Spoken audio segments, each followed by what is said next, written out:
FBI agents were here at the Laundrie family home to get information from the family.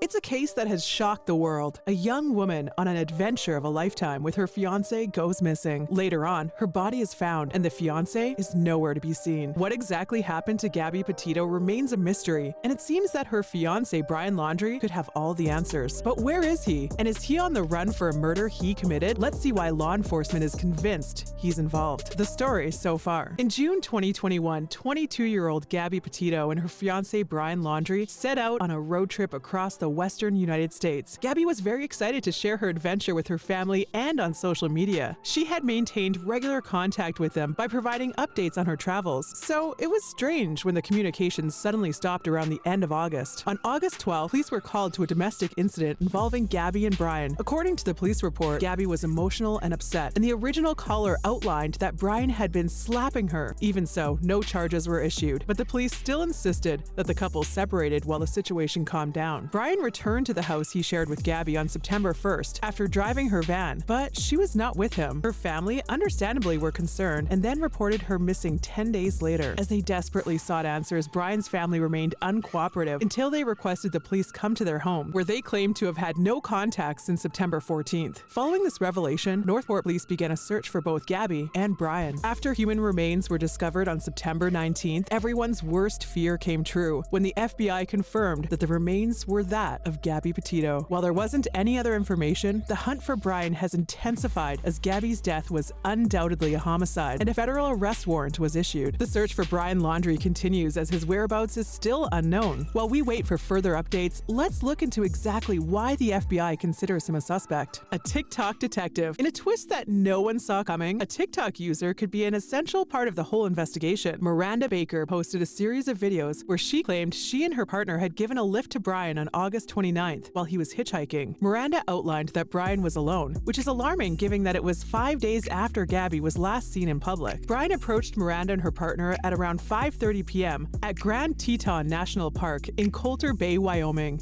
He asked for a ride to Jackson, and Miranda was happy to help. However, Brian's appearance and behavior seemed odd. Firstly, he offered Miranda $200 for a 10-mile drive, which certainly seemed strange. After making small talk, Miranda discovered that Brian had been camping for days without his fiancée. She noticed that he was remarkably clean for someone who had supposedly been in the wilderness for an extended period of time. Not only that, Brian's backpack wasn't full, and he only had a tarp to sleep on. If he was going camping, something he is very experienced at doing, then why was he so unprepared? Finally, when Brian found out that Miranda and her partner were driving to Jackson Hole, he allegedly freaked out. He demanded that they pull over as he needed to get out of the car immediately. And look for a ride because he freaked out when I said Jackson Hole.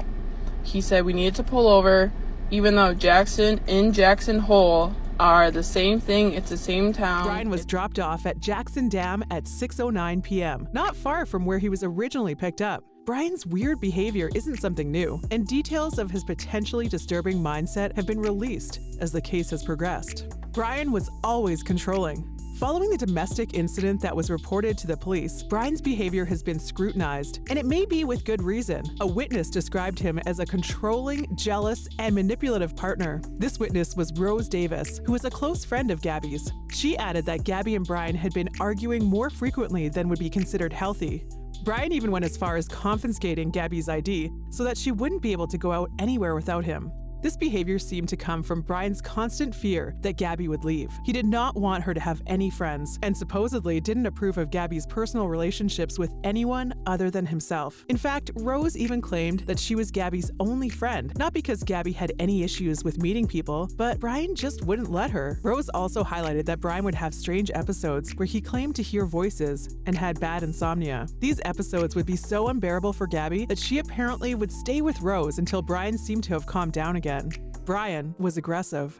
Now, with all that in mind, let's go back to the domestic incident on August 12th that was caught on a police body camera. Brian can be seen to be reasoning with the police officers, while Gabby is clearly in emotional distress. It even looks like Brian has a scratch on his face, which he points out along with more scratches on his hand and states that the scratch was caused by Gabby. Although Gabby seems to have caused these minor injuries, domestic experts who watched the footage maintained that Gabby was the victim in this situation. A significant red flag was that Gabby was willing to admit all of her actions, whereas Brian didn't admit to anything and seemed to be more concerned with looking reasonable to the police, maybe even placing most of all the blame on Gabby. Psychiatrists have also taken a look at all the footage, and although it would be wrong to diagnose Brian, they can see signs of narcissism that potentially created a toxic and volatile relationship. I know I shouldn't push, but I was trying to push her way to go, let's just take a minute, step back and breathe, and we see if she got me for a phone. What is also disturbing is the fact that while Gabby can be seen to be sobbing to the police officers, Brian remains calm and unemotional. With all of these details coming to light, it's pretty chilling wondering what Gabby might have gone through. Her physically lashing out at Brian indicates that she was defending herself against him. Given how distraught she was, it's hard not to wonder what exactly did Brian do that made Gabby reach her limit. A mysterious note. When authorities were finally invited to speak with Brian's family, they may have come across evidence in the form of a note that could have been the key to finding Gabby's remains. According to a retired FBI agent, the search that led to the discovery of the remains would have required very specific information.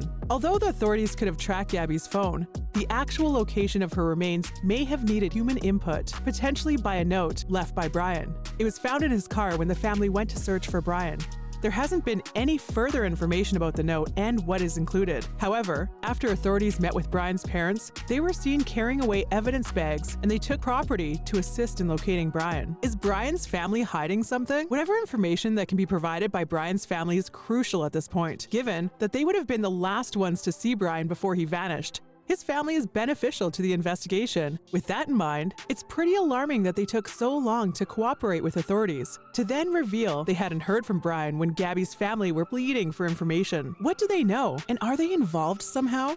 Experts seem to agree that the family will certainly have some knowledge of Brian's side of things. At the very least, they will have insights into his life, much like Gabby's family knew from her point of view. It could also be assumed that they have had some contact with Brian, and he gave them specific things to tell the authorities. The delay gave the family time to get their stories straight. Suspicions against Brian's family seem to keep growing, as his mother is now a person of interest in the investigation.